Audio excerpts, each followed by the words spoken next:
Once upon a time, you dressed so fine. Period was a vibe in your prime. Didn't you? People call, say you wear good. You're about to fall, you thought they were all. Didn't you?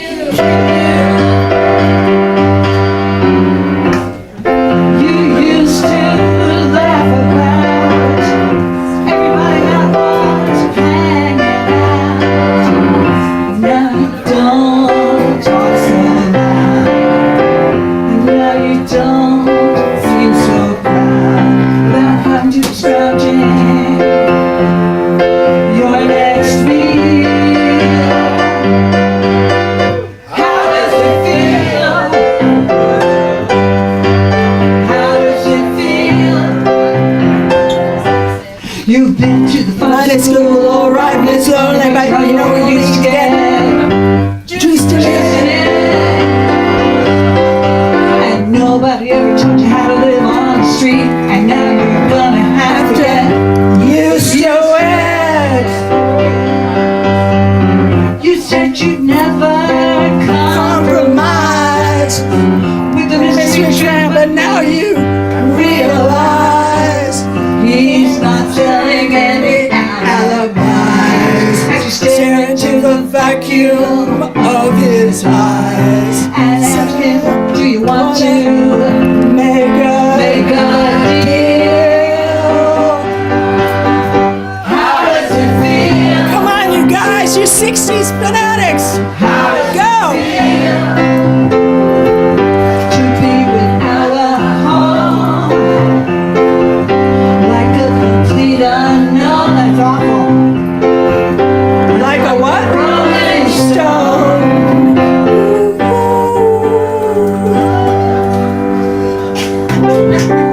Thank you. How about a hand for Ellen Mandel on piano vocals? Thank you, Ellen. Thank you. Ellen's taking part in our show. This actually is our third installment of What Were the 60s Really Like. I'm your host, Kay. That's spelled K. So here we are, bringing it all back home, and we have this amazing lineup tonight that I'm very excited about because it's a group that I don't think you see on one stage together. I don't know if anyone's here for the first time, but I just want to say very grateful to Cornelia Street Café for asking us back. And in case you're not aware, the cafe is making its last stand. This is good. We are here not only to express ourselves and carry the culture, because who else is going to do it? Okay? But we're also here to support the cafe. So a big hand for Robin if he's still here. He hasn't evaporated. What's that? Okay, so now here comes the glasses part. So I want to say 3 or 4 things and then I'm going to move on. Inspired by Bob Dylan's Nobel Prize in Literature, titled by a real question that my brother asked, what were the 60s really like? Somebody actually asked that question. But last but not least, facilitated by Donald Trump. Because our show debuted on Inauguration Day, and I want to just point out that Trump is following us. He's coming to New York tonight. What's that all about? So we have, there are no accidents. So, hey Donald, you're on the right track here. Okay, so we're in a context of a culture, and it's not suddenly we're racist, suddenly we're, divided. I think you're going to find out tonight from our readers who have been here for a while, including me, that this is nothing new. This is America. And who's going to speak for America? And I suggest that we do, and that we exercise our freedom of speech. And this venue is all about that opportunity. So there's my little pitch. I'm a child of the 60s. November 22nd, 1963. Dear Diary. I remember the day President Kennedy was shot was the most important day of my life. I'm keeping a journal. My English teacher, Miss Bolton, gave us an assignment to copy down the words of the Beatles songs playing on the radio. She loves you, yeah, yeah, yeah, and I want to hold your hand, and please, please me. Miss Bolton says they're love ballads. I carry my journal with me everywhere. I pretend I'm a reporter. I spy. I spy. Today is Friday. TGIF? I'm lucky school gets out early on Friday. I remember I'm walking through the door to the Imperial House. Translation Camelot. The doorman shouts, Kennedy's been shot! President Kennedy's been assassinated! I don't believe you. I run upstairs. Translation, take the elevator. Mommy, Grandma, turn on the TV. I want to see. Instant replay. Help, President Kennedy's dead. It's on TV. Look, I can't look. I remember they ignore me, as usual. Translation, they were too busy arguing about the divorce 10 years after the fact. I remember I run to the park. Central Park. With my journal. I wish I had that notebook today. Primary source of history. Translation, Herstory. I can't do my English assignment today. I can't play love songs on the radio. I can't make believe anymore. My country is falling and I can't stop it. I see death in all the faces. People pass my bench. Nobody looks at anybody. We're all afraid to look. Everybody knows. What do we know? I can't remember. Something's gone, like a flame goes out, like a birthday candle the moment before you make a wish. I wish I could go back to that moment. Listen, you can hear the leaves falling. Everything's dying. Well, it was November. Winter was coming. 54 years later, I'm still waiting for the spring. It's dark now, too dark to see. There's a hush, like before a big storm. I remember. It's the sound of silence. Translation, Simon and Garfunkel. Hello, darkness, my old friend. I've come to talk with you again. Because a vision so Shh, this is my story. Silence! Translation, God has spoken. God is watching. God is with me. God sees. I ask God for signs. Suddenly this roar goes up like a chorus of 1,000 birds, wings all beating together. Translation, God sings. It's a sign. The wings are voices. I think the voices are inside me. They want to fly. I have a fire in my heart. Nobody put that fire there. Nobody can put it out. I was born for a reason. At this time, in this place, I am a witness. I see. I am a witness. I see. Thank you. We are all witnesses. And we're here to hear. Thank you, Francine. And next, Michael Lydon. Yeah. All right. Hi. I'm Michael Lydon, and what I'm going to read tonight is something I wrote for the Yale Daily News in November 1963. I was a junior at Yale and on the newspaper, and I wrote this, and it came out on the Tuesday following the terrible Friday. John D. Rockefeller, speaking in the late 19th century, called business the one field that had the scope and excitement to magnetize young men and women. For our generation, this call of greatness came from John F. Kennedy and politics. Kennedy made politics the highest career open to our talent. He gave us a vision of government as the one arena where worthy battles were fought, where the prize was difficult but possible to gain. He made his ambitious attempt to direct the fortune of all nations an all-encompassing task, a youthful fight filled with exhilarating peril. Let the word go forth, he said at his inauguration with a voice shaking with passion, that the torch has been passed to a new generation of Americans, born in this century, tempered by war, disciplined by a hard and bitter peace, proud of their ancient heritage and unwilling to witness or permit the slow undoing of those human rights to which this nation has always been committed. We will pay any price, bear any burden, meet any hardship, support any friend, oppose any foe, to ensure the survival and success of liberty. I do not shrink from this responsibility, he shouted, I welcome it. We have grown up in this hard and bitter peace, but he convinced us that out of this conflict something new could be forged. The depth of the problem only made it a more worthy adversary, one that demanded, as he demanded, the best we had. The full range of our talents, histories, longings, loves, and desires, our poetry, painting, and music. And now he is dead. The leader of this faith was destroyed with a frighteningly casual ease. Was our hope tragically false? Did we have no mantle to protect us from forces that may lie long in wait, but then strike us down? We must find new words and feelings to fit a new era when we turn back to work without the man who spoke for the best of our hopes. It is the great irony that Kennedy gave us the formula for such a wearing task. Despite his youth and flamboyance, Kennedy had a strong strain of sadness. He knew he could not finish his own endeavor. He often said that war, disease, and poverty had been the constant companions of mankind. He knew that any leader can be destroyed by the forces he is trying to control. It is in this deeper direction that we must follow him now. The defiance of I do not shrink from this responsibility, I welcome it, must give way to a more sober acceptance of the long twilight struggle. The enchanting froth is gone, but as Kennedy saw, the work and the nobility he gave it remain. Thank you. Davidson, Garrett.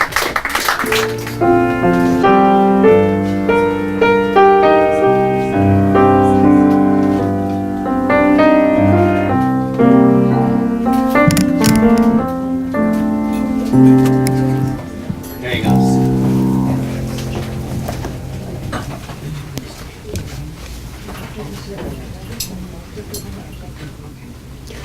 Some memories never leave us, forever haunt us, placed eternally in the scrapbook of our mind. The day Kennedy got shot, November 22nd, 1963, Claiborne Elementary School, Shreveport, Louisiana. Early Friday afternoon, our 6th grade teacher, Mr. Waters, assigns Peggy as monitor, instructs her to jot down names on the chalkboard if anyone dare leave their seats. He hurriedly exits the room, and of course, the class goes wild, as only 11-year-olds can do. Elated, the teacher has ducked out to an impromptu meeting. Tough boys begin their bullying. Quiet girls pair up, chat about weekend plans. Peggy threatens us all, but no one listens to her. The air is humid for an autumn day, and there are pictures of pilgrims on the bulletin board since Thanksgiving is next week. I daydream about my bowling party tonight with the MYF, the Methodist Youth Fellowship. Randy and John start cursing at the top of their lungs.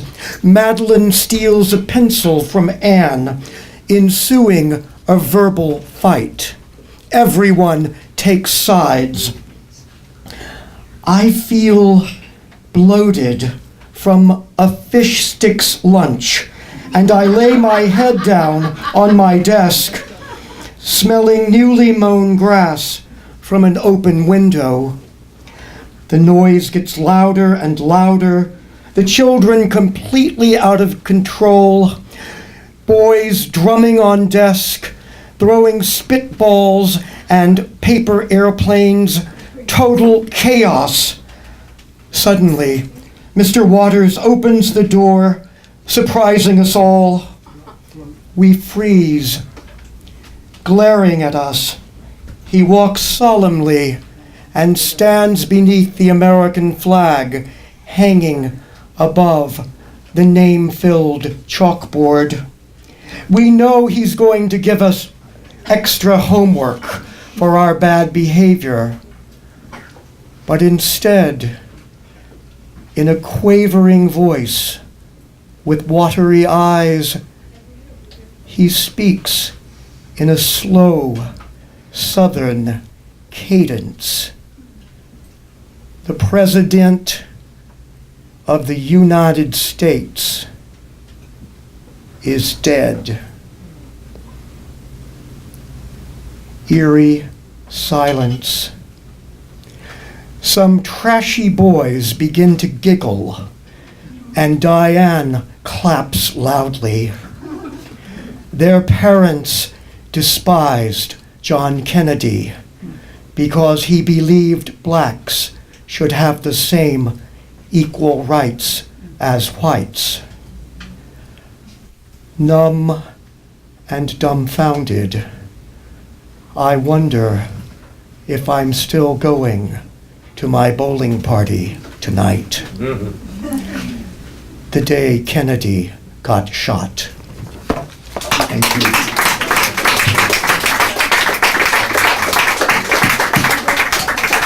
And Ngoma Hill. Well, I woke up this morning with my mind set on freedom. Well, woke up this morning with my mind set on freedom. Woke up this morning with my mind set on freedom. Hallelujah, hallelujah, hallelujah.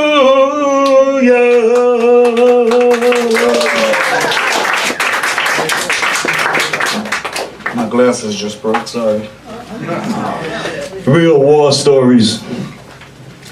I spent the years of 68 and 9 backpacking through sunny Southeast Asia, smoking the best Cambodian red and sleeping with the stars as my canopy.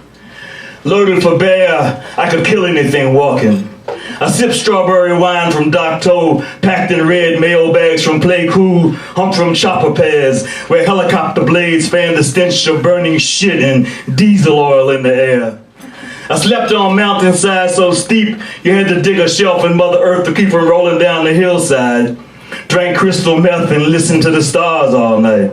Mountain yard drums kept me company between mortar fire.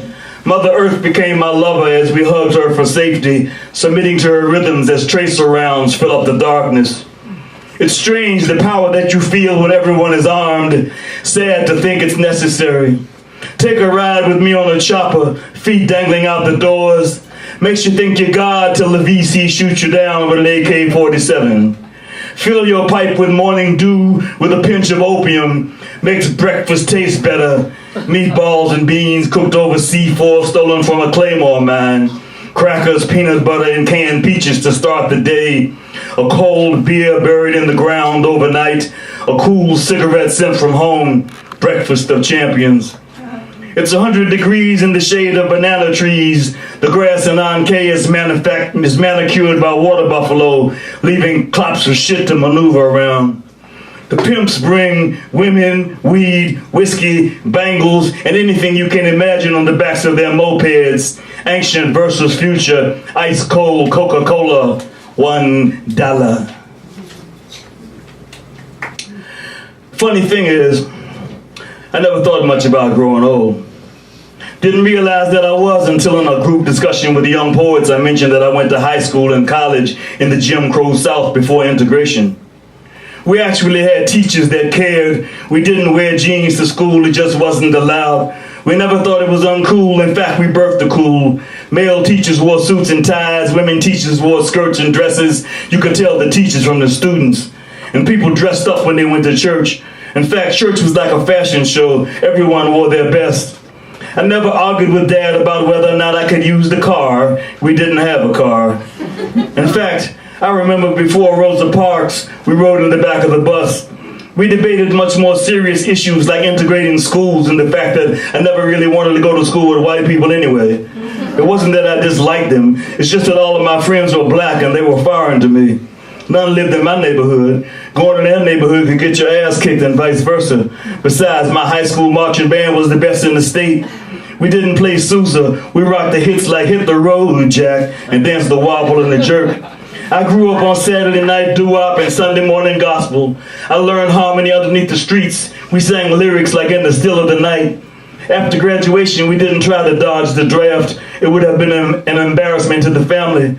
Besides, my mom worked as a secretary for the government. It was one of the better jobs for colored people, although the water fountains and restrooms were still segregated. I walked picket lines in the 60s. My dad was a plaintiff in the Brown versus Board of Education suit. He got fired from his job for it. We integrated theaters, stores, lunch counters, and churches too. Some white kids joined, but they were mostly into peace and love. We grew into Black Power. Stokely Carmichael became Kwame Ture. Leroy Jones became Imamu Amiri Baraka. I became Ngoma. I was an infantryman in Vietnam long before hip-hop. We bore afros and shell tops. I told you, me and Miles, we birthed the cool. After Nam, heroin was king. Panthers and Scene was on the night until COINTELPRO. Fred Hampton and Bobby Hutton lay in their graves. Soldiers coming home in body bags. Funny thing is, I never thought about growing old.